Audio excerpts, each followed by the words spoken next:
காஷ்மீர்ல நேற்று சுற்றுலா போனவங்களை தீவிரவாதிகள் தாக்குதல் பண்ணியிருக்காங்க.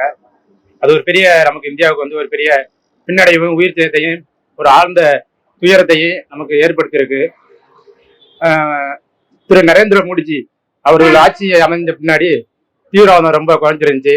மக்களுக்கு நிறைய பொருளாதார வளர்ச்சிகள், நமக்கு ஒரு அச்சுறுத்தல் இல்லாமல் இந்தியா ஒரு வல்லரசு நாடா இருந்துச்சு. பல்வேறு வகையில நமக்கு எந்த ஒரு தீவிரவாதமும் இல்லாம பல்வேறு வகையில நல்ல ஒரு மக்களுக்கு பயமின்றி ஒரு ஆட்சி நடந்துகிட்டு இருக்கு.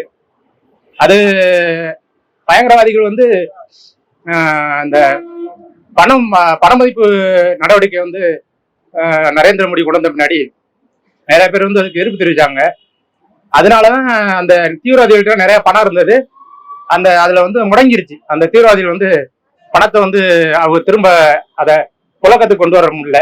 அதுலேயே ஒரு 50% தீவிரவாதிகள் ஒளிஞ்சிட்டாங்க. இது ஒரு புதுவிதமான ஒரு யுக்தி. தீவிரவாதிகள் நம்மளுடைய ராணுவ வீரர்களுடைய சீருடையிலே தாக்குதல் பண்ணியிருக்காங்க. திரும்ப நம்ம ராணுவ வீரர்கள் போய் மக்களை காப்பாற்றும் போது கூட மக்களுக்கு நம்ம ராணுவ வீரர்களா இல்ல தீவிரவாதிகளா அப்படின்னு பெரிய ஒரு அச்சுறுத்தல் ஏற்பட்டிருக்கு. ஒரு 14ஆம் தேதி திருமணம் நடந்த ஒரு ராணுவ வீரர் அவரும் கனிமுன்னு போகும்போது இறந்திருக்காரு. உண்மையிலே அதுவும் அந்த அம்மா அவங்க பக்கத்துல இருந்து அழும்போது எல்லாருக்கும் ஒரு ஆழ்ந்த துயரத்தை ஏற்படுத்துது. நம்ம தமிழக இந்திய அரசியல்ல நமக்கு எந்த பாகுபாடும் கிடையாது. மக்கள் நல்ல அடிப்படை வசதிகள், சுகாதாரம், தண்ணீர், ஒரு கட்டிட வீடு வசதி, இது மாதிரி இருந்தாலே போதும்.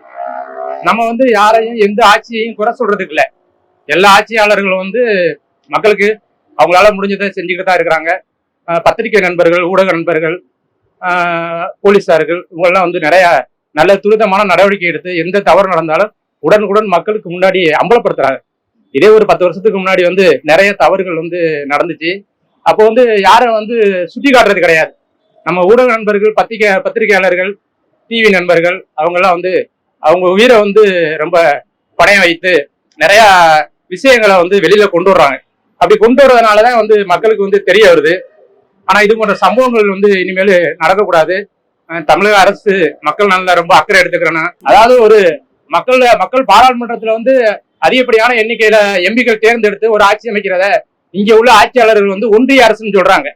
அது அந்த கூற்றே ஒரு உண்மையிலே ஒரு கேடி கூத்தானது.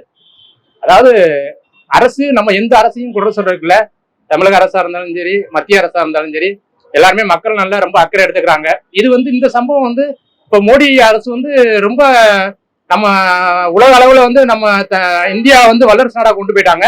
அமெரிக்க அதிபர் ட்ரம்ப் எல்லாம் கூட ரொம்ப இதா இருக்கிறாரு. ரஷ்ய அதிபர் எவ்வளவு போற நம்ம ஒரு காங்கிரஸ் ஆட்சியில நம்ம ஒவ்வொருத்திட்ட போய் கையேந்திர நிலைமை இருந்துச்சு. அப்போ இப்ப மோடி ஆட்சி வந்த பின்னாடி நிறைய நமக்கு நம்மளே யாருக்காவது போர் காலத்துல ஏதாவது பிரச்சனை மற்ற நாடுகளுக்குனா இங்க இருந்து உணவு சப்ளை பண்றோம், மருந்து சப்ளை பண்றோம், நிறைய நம்ம போர் தளவாடங்களை நிறைய வாங்குறோம்.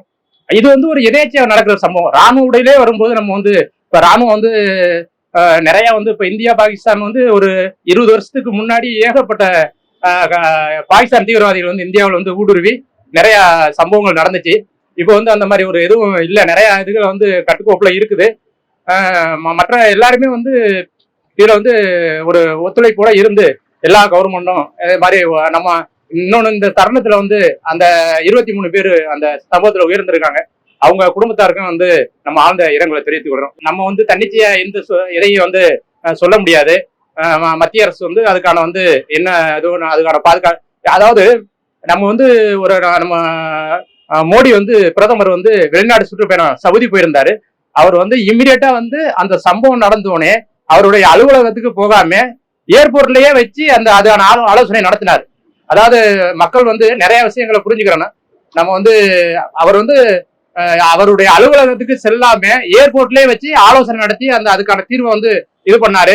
ஒரு எளிமையான பிரதமர். இது போன்ற முக்கிய நிகழ்வுகள், அரசியல் தகவல்களை ஆழமாக மாறுபட்ட கோணத்திலும் அறிந்து கொள்ள மறக்காமல் உங்கள் TNS24 டிஜிட்டல் பக்கத்தை பின்பற்றிக் கொள்ளவும்.